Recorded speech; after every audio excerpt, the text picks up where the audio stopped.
Train dreams का अंत Robert के जीवन में अपनी जगह समझने के बारे में था। रॉबर्ट या तो अनाथ था या उसके माता पिता ने उसे छोड़ दिया था और उसे फ्राई, आइडहो भेज दिया गया था। एक बच्चे के रूप में उसने बहुत कुछ देखा। एक मौत के कगार पर खड़ा आदमी, 2 सिर वाला बछड़ा और चीनियों के खिलाफ नस्लवाद।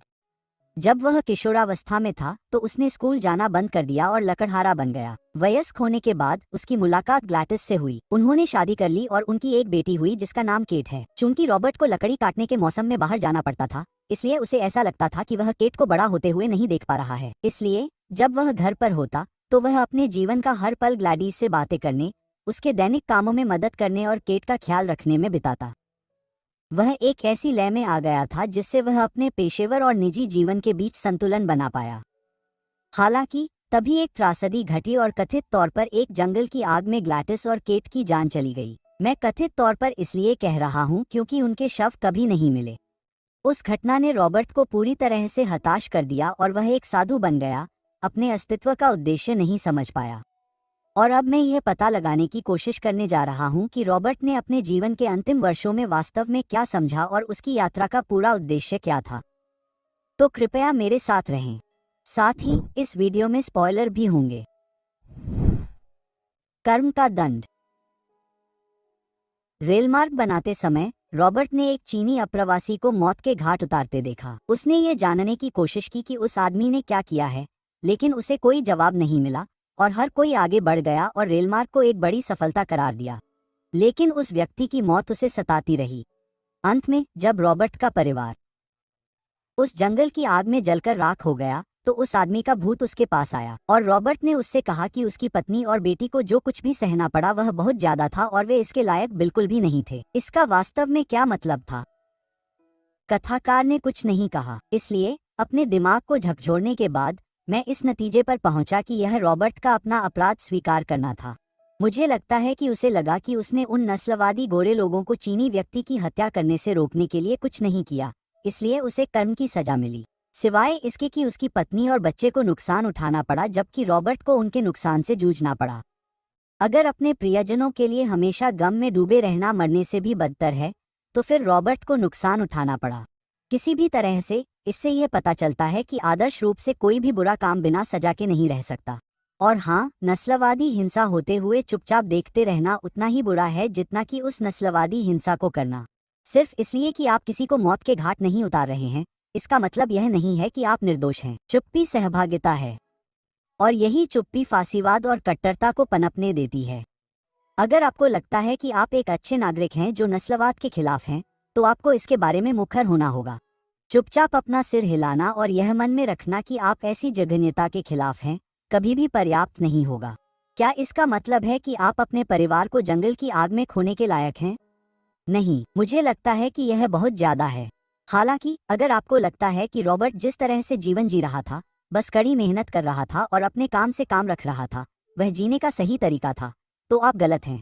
चाहे आप खुद को जीवन की जटिलताओं से कितना भी दूर कर लें, वे आपके दरवाजे तक पहुंचने का रास्ता खोज ही लेंगे। अगर आप उन्हें नजरअंदाज करना चुनते हैं तो उसके परिणाम भुगतने होंगे। अगर आप उनका सामना करना चुनते हैं तो उसके भी परिणाम भुगतने होंगे। लेकिन कम से कम आपको यह एहसास होगा कि आपने चीजों को बेहतर बनाने के लिए सक्रिय रूप से प्रयास किया। अस्तित्व कभी भी व्यर्थ नहीं होता। ग्लैडिस और केट के निधन के बाद रॉबर्ट ने अपना अधिकांश समय उस स्थान पर बिताया जहां कभी उनका घर था।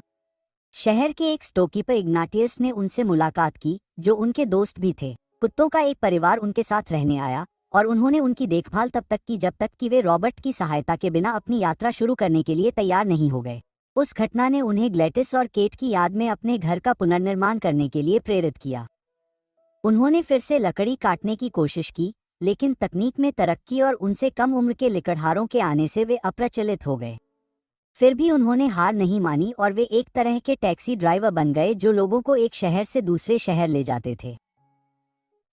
इस तरह उनकी मुलाकात वन सेवा कर्मचारी क्लेयर से हुई, जिन्होंने उन्हें सिखाया कि भले ही किसी का अस्तित्व निरर्थक लगे, लेकिन हमेशा ऐसा नहीं होता क्योंकि जीवन में सब कुछ जुड़ा होता है। उन्होंने मूल रूप से कहा कि भले ही कोई सोचता हो कि वह भाग्य या नियति द्वारा चित्रित बड़ी तस्वीर के लिए अप्रासंगिक है, लेकिन उसे पता होना चाहिए कि वह मायने रखता है। और हाँ, यह कुछ हद तक सच है। रॉबर्ट ने अपने अवसाद के सबसे बुरे दौर को अकेले ही बिताया क्योंकि उसे लगता था कि उसके जीवन में कोई ऐसा नहीं है जिसके साथ वह अपना दुख साझा कर सके। ऐसा करते हुए रॉबर्ट ने इस तथ्य को नजरअंदाज कर दिया कि इग्नाटियस उसे अपने दोस्त के रूप में देखता था। हालांकि हम इग्नाटियस को किसी भी तरह के भेदभाव का सामना करते नहीं देखते हैं, लेकिन दुकान पर अपने कार्यकाल के दौरान उसके लिए एक भी नस्लवादी का सामना न करना व्यवहारिक रूप से असंभव है। इस बीच रॉबर्ट ने उसके साथ अच्छा व्यवहार किया और उसे एक इंसान की तरह माना। इसलिए जब समय आया तो इग्नाटियस ने रॉबर्ट के साथ उसका साथ दिया जब वह बहुत मुश्किल में था। इससे उनके बीच का रिश्ता मजबूत हुआ और शायद दोनों ने अपने आसपास हो रहे अत्याचारों से घबराने के बजाय अपने जीवन को जारी रखा। कुत्तों की बात करें तो रॉबर्ट एक माँ और उसके बच्चे को आग से नहीं बचा सका, लेकिन उसने एक और माँ और उसके बच्चों को भूख या हाइपोथर्मिया से मरने से बचाया। अंत में जब बात उन महिलाओं की आई जिन्हें उसने उस जंगल से निकाला था, तो उसने एक ऐसा माहौल बनाया जिसमें उसे आराम और सुरक्षा का एहसास हुआ और शायद उसने जीवन में उनके विश्वास को बढ़ाया। तो हाँ, हालांकि रॉबर्ट खुद को इडाहो के जंगलों में एक भूत के रूप में देखता था, लेकिन उसकी खामोश मौजूदगी बहुत से लोगों के लिए मायने रखती थी।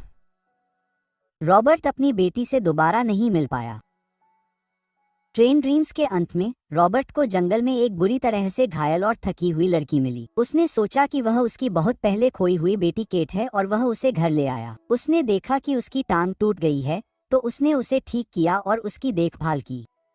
अगले दिन वह चली गई। अगले एक दशक तक रॉबर्ट उस लड़की के लौटने का इंतजार करता रहा, लेकिन वह कभी नहीं लौटी। जब उसे एहसास हुआ कि लड़की हमेशा के लिए चली गई है, तो रॉबर्ट ने शहर का दौरा करना शुरू कर दिया। उसने नील आर्मस्ट्रॉन्ग को चांद पर जाते देखा। उसने एक शो देखा जिसमें एक लड़के को वेयरवुल्फ के कपड़े पहने हुए दिखाया गया था, जिसे देखकर वह अभिभूत हो गया और उसकी आंखों में आंसू आ गए। वह हवाई जहाज की सवारी के लिए गया और फिर आखिरकार वह अपने केबिन में चला गया, जहां उसकी चुपचाप मृत्यु हो गई। अब मुझे नहीं लगता कि वह लड़की रॉबर्ट की बेटी थी। हो सकता है कि वह कोई लड़की हो जिसका कोई पीछा कर रहा हो, या वह जंगल में रास्ता भटक गई हो और संयोग से वह रॉबर्ट से मिल गई हो जिसने उसकी मदद की हो।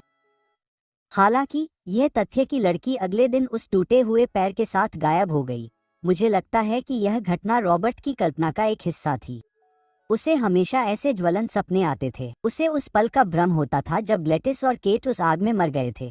तो इस बात की पूरी संभावना है कि रॉबर्ट ने जिस लड़की को बचाया वह केवल एक इच्छाधारी सोच थी। लेकिन अगर उसने उस लड़की से मिलने के बाद सालों बिताए या ये सोचकर कि वह एक लड़की से मिला था, बस इंतजार कर रहा था, तो क्या इसका मतलब यह नहीं है कि क्लेयर के संदेश ने उसे हर किसी के जीवन में सकारात्मक प्रभाव डालने के लिए प्रेरित नहीं किया? खैर, सिर्फ इसलिए कि हमने उसे चुपचाप जंगल में लोगों का मार्गदर्शन करते, खोए हुए जानवरों की मदद करते या इग्नाटियस के साथ समय बिताते नहीं देखा, इसका मतलब यह नहीं है कि उसने ऐसा कुछ नहीं किया। हो सकता है कि उसने पर्दे के पीछे क्लेयर की शिक्षाओं पर ध्यान दिया हो, जबकि वह पर्दे पर अपनी बेटी का इंतजार कर रहा था। और जब उसे एहसास हुआ कि उसका अंत करीब है, तो उसने जीवन के कुछ साधारण सुखों का अनुभव करना चुना। मुझे नहीं पता कि वह भेड़िए वाले लड़के पर क्यों रोया। शायद यह तथ्य कि लोग चेहरे पर बहुत अधिक बालों वाले लड़के को घृणित मानते थे, उसे संभालना उसके लिए बहुत क्रूर था। चांद पर उतरने और हवाई जहाज की सवारी के बारे में मुझे लगता है कि इससे उसे ये समझने में मदद मिली होगी कि एक ऐसे युग में जहां इंसान इतनी तेजी से आगे बढ़ रहा था,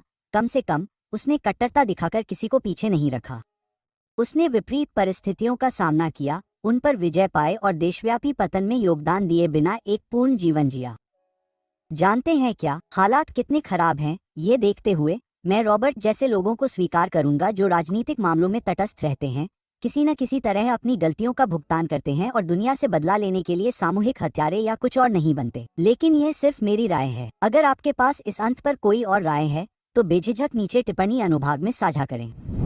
इस वीडियो को देखने के लिए धन्यवाद।